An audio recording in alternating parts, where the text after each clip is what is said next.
సదాశివపేట పట్టణంలోని ప్రభుత్వ ఆసుపత్రిని జిల్లా కలెక్టర్ ప్రావీణ్య మంగళవారం నాడు ఆకస్మికంగా తనిఖీ చేశారు.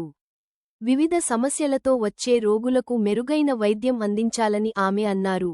ఆస్పత్రి సిబ్బంది అటెండెన్స్ రిజిస్టర్ పరిశీలించారు. అత్యవసర విభాగం సిబ్బంది అందరూ అందుబాటులో ఉండాలన్నారు. మందుల స్టాక్ గురించి అడిగి తెలుసుకున్నారు. ఆసుపత్రిలో వైద్యులు, సిబ్బంది సమయపాలన పాటించాలని, లేకుంటే చర్యలు తప్పవని హెచ్చరించారు. జనరల్ వార్డులో తిరుగుతూ రోగులను వైద్యం ఎలా అందుతుందో అడిగి తెలుసుకున్నారు.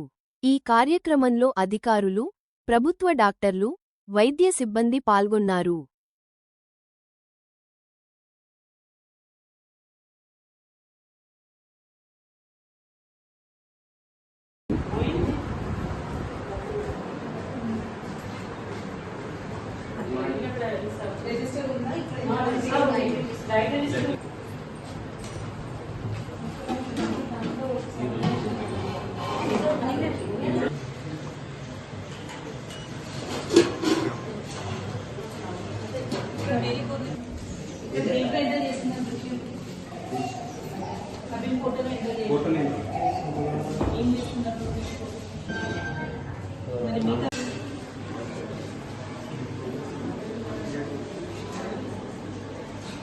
స్టాంప్ వేయాలని ఏదో తెల్ల కాగితం మీద చించి పంపిస్తున్నారు.